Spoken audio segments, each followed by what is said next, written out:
Hi, I'm Charles with AniCap. This is my recap for the 2023 anime called Undead Unluck.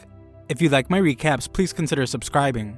The story begins as we watch two different scenes. One scene is of a post-apocalyptic world where a couple goes their separate ways. The other scene is of a little girl waving goodbye as a plane is about to take off. In the romantic scene, the couple must find their way back to each other, but must quickly embrace as they prepare for impending doom.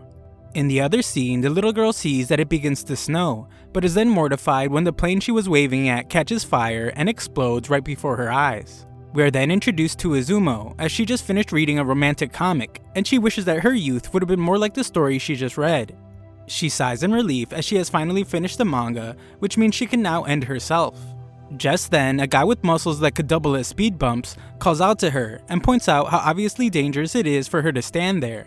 She explains to him that all she ever wanted was a shot at passionate romance like the one in her manga, but thanks to something wrong with her body, that'll never happen. This is why she has chosen to die. This super dramatic girl threatens the man to not mess with her, but he doesn't seem to take her seriously at all. She continues her threat by revealing that anyone that touches her will contract an incurable disease and die.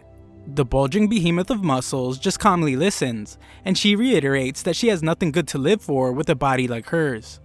The emotional pain she feels causes her to close her eyes, but the walking mountain of muscles strangely just walks right into the knife she was threatening him with. She has no clue what's going on as she wonders if she stabbed him, and the man grabs her head.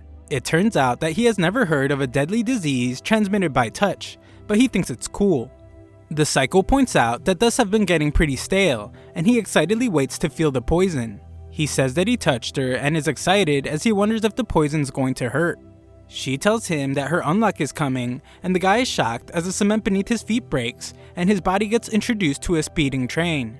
Izumo is completely beside herself as she apologizes to the stranger for doing it again. She condemns herself for dragging another person into her problem and blames herself for taking too long to end it all. However, she is shocked to hear the guy's voice again and even more startled when his head rolls over to her.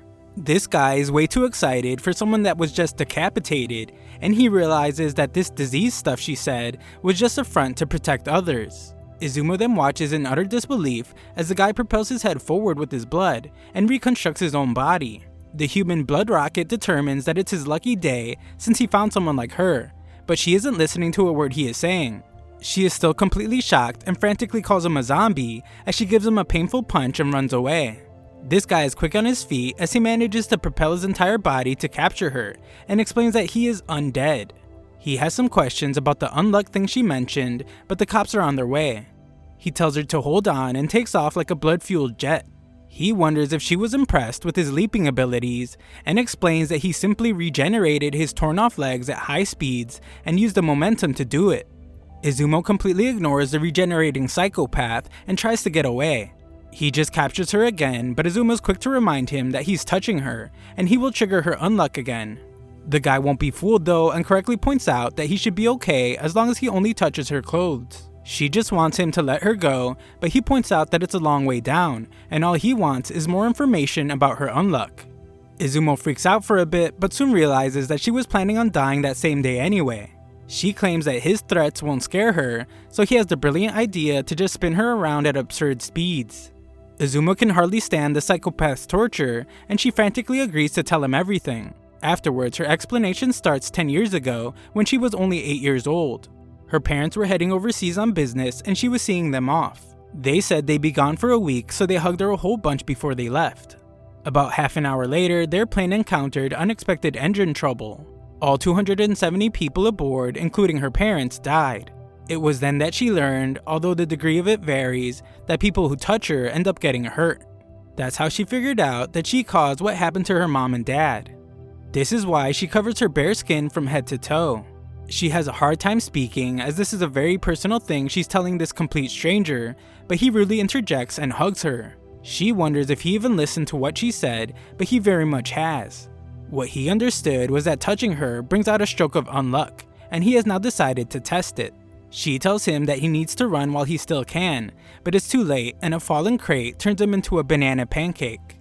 Izumo takes this moment to get away from the flattened psychopath, but he quickly regenerates, unsatisfied with the results. Unfortunately for her, she slips on a banana peel and falls right off the building as the guy enjoys a snack. Izumo, in disbelief to be dying to a stray banana peel, the funniest sad way to die, points out that she never even had the chance to experience anything. As she falls, her precious manga leaves her pocket, and she begs and pleads that it not end this way. The ground is quickly approaching, so she breaks down as she finally realizes that she isn't ready. Just then, our hero appears to grab her and her book. He uses his strange ability to slow them down and tells Izumo that there's no way that he's letting her die. This is because he believes that he has finally found the power that will give him a real death. He reveals that he knows there's a rule she tried to hide from him earlier. He thinks that if he can figure out what that rule is, then he can make an even bigger stroke of unluck happen. His goal is to bring out the greatest stroke of unluck she has in her, in the hopes that he can finally end his ridiculously long life. He uses his admittedly gross power to fly again, and declares that it's time to head back to his hideout, and figure out her unluck ability. However, in the distance, we see that he is being watched. The suit explains to someone that the human blood dispenser is en route to his hideout with what they call the new breed, and he is instructed to apprehend her after confirming her ability. At his hideout, the undead guy just discovered that how long he touches her correlates with the size of her unluck. The next test he wants to do is surface area, so he instructs her to take off her clothes so he can cling to as wide an area as possible. That doesn't happen though, as she takes off running. She demands that he give up on his experiments, but he tells her that it's her fault for not just telling him how her unluck works. Unfortunately for her, she gets caught on a nail and loses her hat. Undead makes a quip about Rapunzel's hair, but she breaks down in tears. She can't believe that someone has seen her absurdly long hair, and explains that no one's able to cut it for her since any hairstylist would just end up dead. Undead, ever the problem solver, breaks out some scissors and starts cutting away. He points out that as long as he is touching her, no unlock will come his way, so he will just finish up giving her a fresh cut in the meantime. This is true, but she reminds him that once he lets go, all the built up unluck will hit him all at once. She fears how bad it will be, but he stops her and confidently explains that he is undead. Luckily for her, he was a stylist a long time ago, and he finishes up quickly. She is too hesitant to look, but once she does, she is glad. Izumo sees that he has let her go and thanks him. Undead, more excited than ever, points out that he held on to her for 15 minutes straight and expects that the next unlock should be a doozy. She has no clue what will happen, but we see that his head gets removed. It's the suit from earlier, and he thanks Izumo for getting Undead to let his guard down. Before he explains who they are, he states that they will have to contain Undead in a special capsule first. She wonders why they did that and is shocked to be handcuffed. She thought they were on her side, but they laugh at her for being so naive. They explain that their job is to police any unselected negators, such as herself, or any UMAs that throw the world into chaos. Just like myself, she has no clue what they are talking about, and the guy goes on to explain that her ability is extremely unique. They have determined that her ability negates the luck of whoever touches her and kills them, an ability perfectly suited for murder. However, touching her through cloth keeps one perfectly safe. He states that her ability's weakness is that once its conditions are known, it's easy to counter it with gloves. She realizes that they want to do something with her power, and they point out that obviously they want to use it for killing.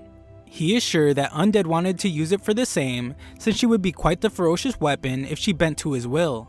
Izumo finally speaks up and tells them that they are wrong. Even if they just met, Undead only used her unluck on himself so that only he could die. She proclaims that that new zombie friend of hers isn't anything like him, but the suit doesn't want to hear it.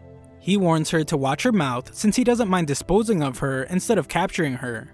Izumo breaks down in tears because unlike everyone else, Undead touched her without an ounce of fear. She blames herself since this happened to him because he cut her hair, but she is grateful he did. She thanks Undead, and just then, the suit holding Undead is struck by lightning. The other suits wonder if it was her unluck, but determine that it wasn't because the requirements were not met. They assume it was a stroke of his own unluck, but she tells them that they are wrong, and that was no fluke. Just then, Izumo's elated to see that Undead has returned, and the human blood rocket is furious. The suit states that guns are ineffective against Undead, and they have to attack him all at once to cut him down. Furthermore, he may be undead, but he's an amateur when it comes to combat. Undead is insulted to hear this. He explains that he might seem like an amateur fighter now, but the past is a completely different story.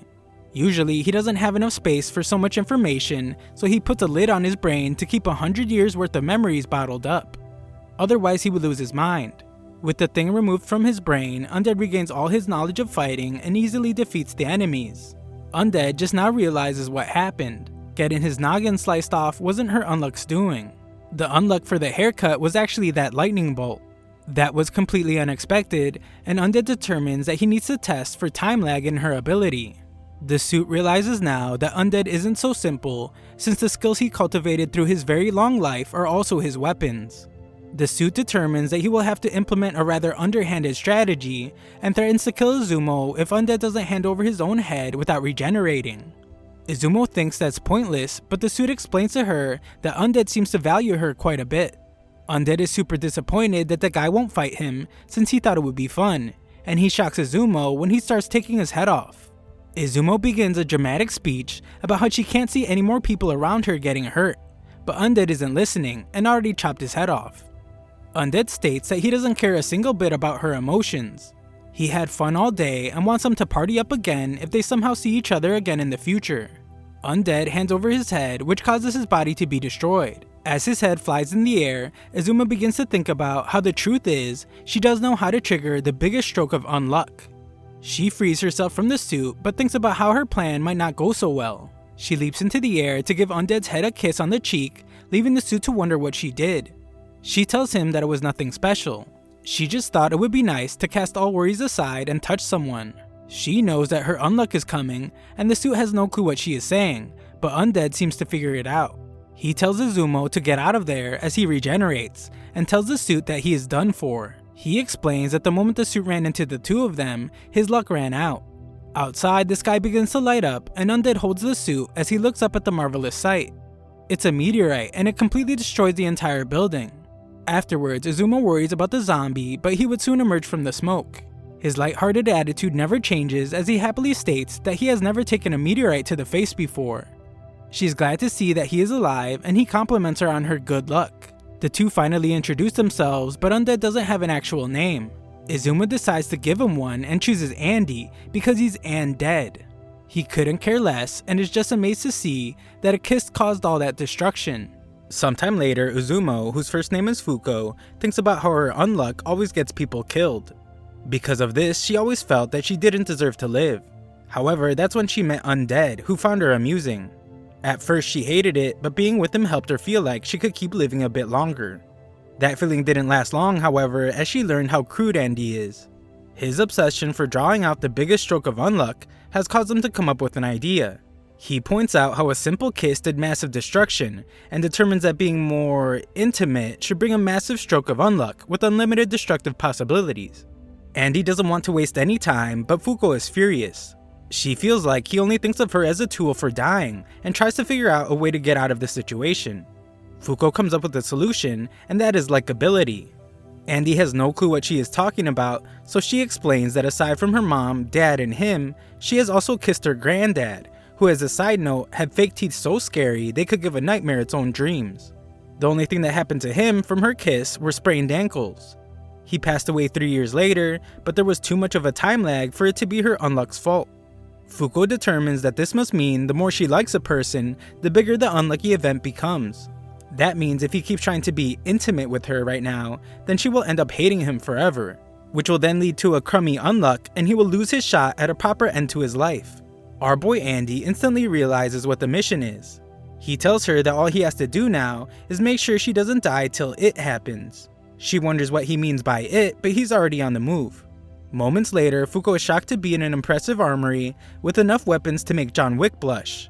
And Andy explains that he set up places like this all over the globe so he can battle it out with certain guys whenever he needs to. She has no clue who those guys are, but there's no time for questions. The gun-loving maniac protects his precious bringer of death by dressing her up like she's preparing for the apocalypse.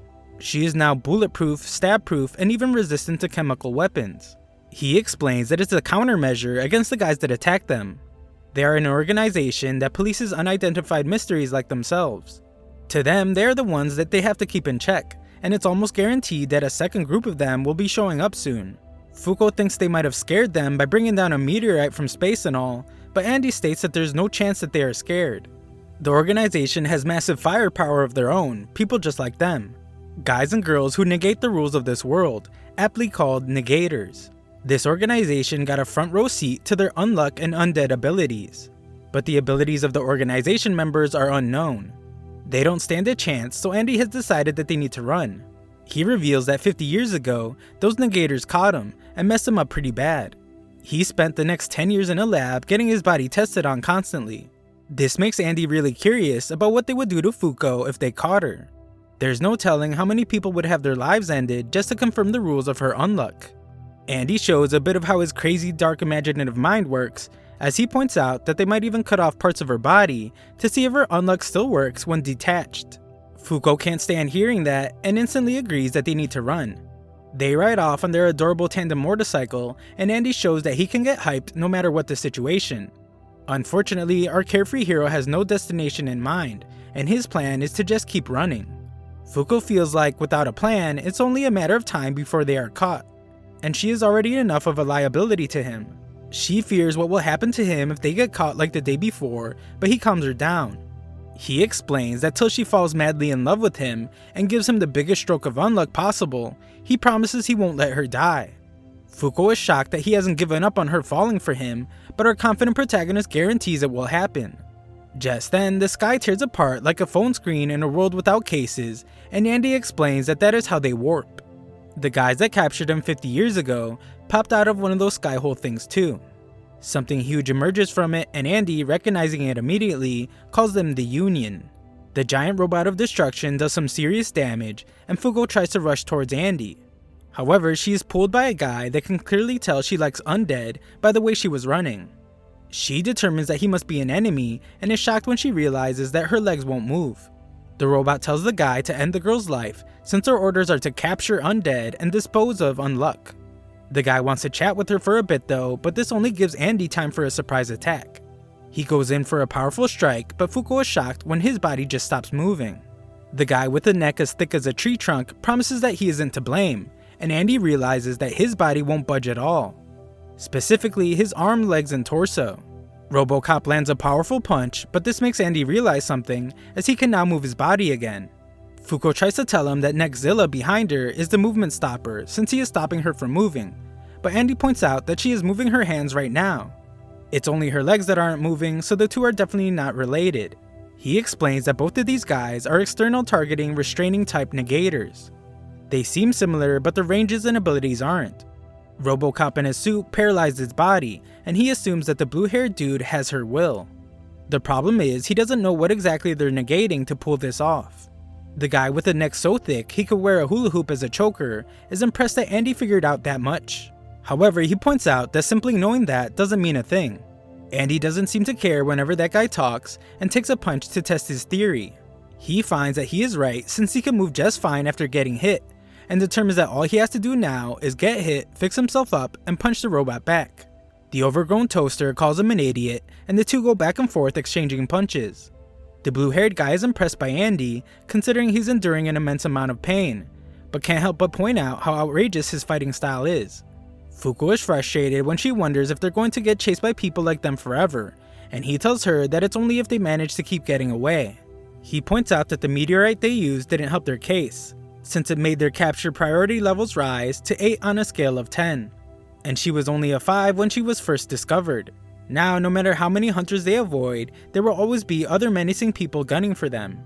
She is shocked to hear that he means other negators like themselves, and wonders why they aren't being hunted like them. Just then, the robot uses boosters to power up his punch and knocks Andy's head off. The guy with a neck so thick all his scarves file for early retirement is glad to hear that they have piqued Fuko's interest. We finally learn that his name is Shen, and the robot wants him to stop answering her questions. Shen thinks she has the right to know and tells her that there are 10 members. They belong to the Anti-Unidentified Phenomena Control Organization, aka Union. Within its ranks, there's a special team made up of 10 negators. Once in, negators are exempt from pursuit on the condition that they commit to carrying out missions. There are a few tests that need to be passed first though. Fuko is excited to realize that they could be safe if they become members, but the robot threatens her and explains that all the seats are taken. As long as there are no vacancies, the roster sees no additions or changes. Any negator who isn't a member is a UMA who throws the world into chaos, a monster. The robot prepares to end Fuko, but Andy instantly saves her. He listened to everything.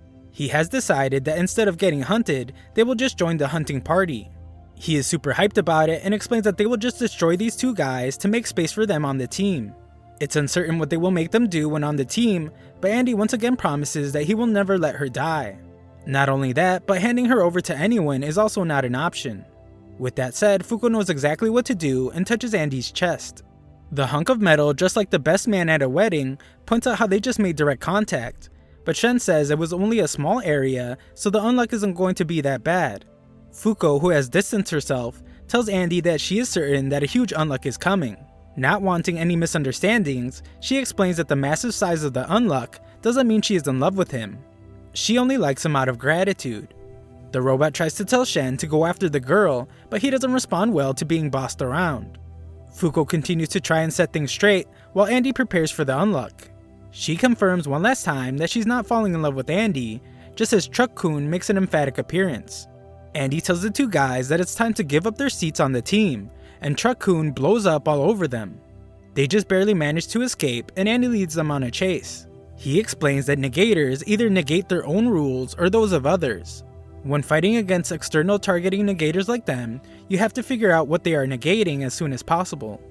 Andy shows that he's actually quite smart, as he has determined that when the Jumbotron gets an attack stance, he negates his movements, which should mean its power is called unavoidable. Shen is still a mystery though, since he was able to restrain Fuko without any kind of specific movement. He decides to stay hidden and use some hit and run tactics till he figures them out. Andy prepares for an attack we haven't seen yet, but is shocked to find that the building is filled with dynamite. Fuko rushes over, wondering if she's at fault for the explosion, and we see that the evil duo are still alive.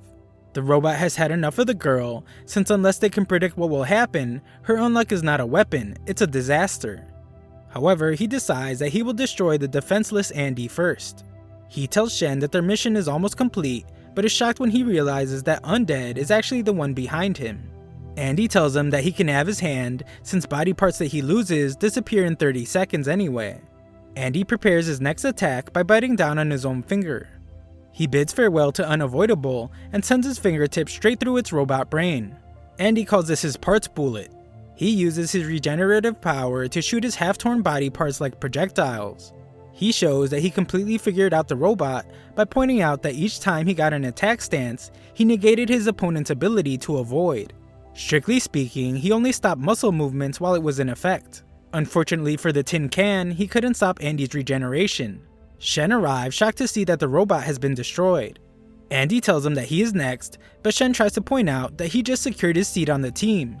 Andy, ever the gentleman, says that he just secured Fuko's seat on the team, but he needs one too. Shen prepares for battle, and Andy wonders what he negates. He determines that he will just have to find out the same way he always does, and that's by getting his life ended over and over again.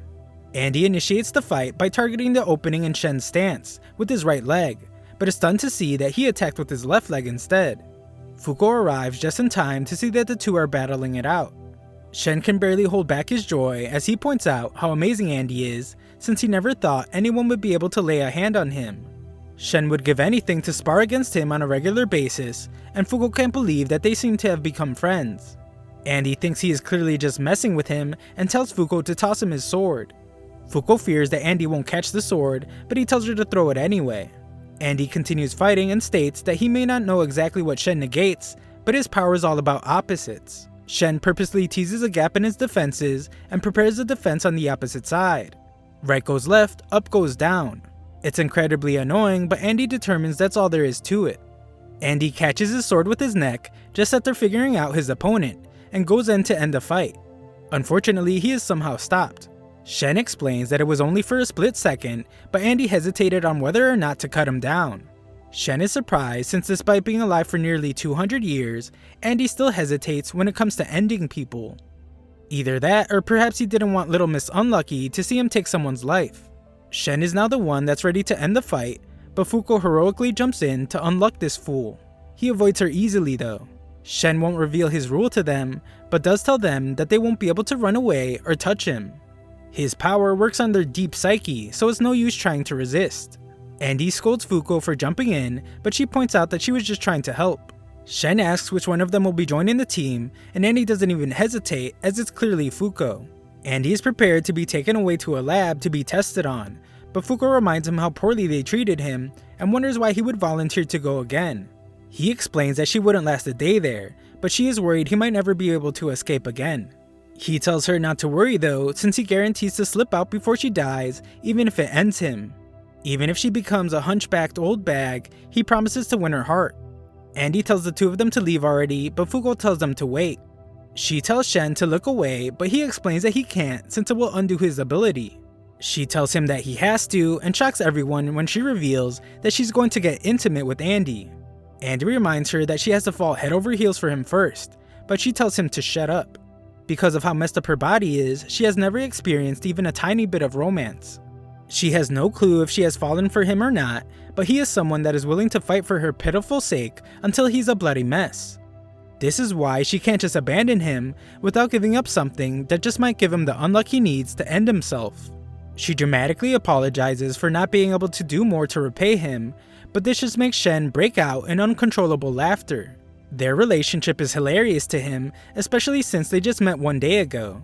They're such a comedic duo that Shen thinks splitting the two of them up would be a capital offense. Instead, Shen shockingly states that he will have the two of them kill another one of the members on his team. If they do, he will put in a good word for both of them. He explains that in 3 days, at Lake Baikal, one member will make a move to investigate a UMA. If they end this member that shows up there, then they are golden. This person will be wearing a red necktie and an emblem. Before he leaves, he warns them that there will still be people hunting them along the way. He hopes that they both make it in one piece so they can meet again at the round table, and leaves. Fuko is shocked that he spared them, and Andy points out that it was because of her deviant behavior. She tells him that she was serious about what she said, but Andy is a man of impeccable honor, and tells her that he doesn't want to do things that way. It was completely reckless.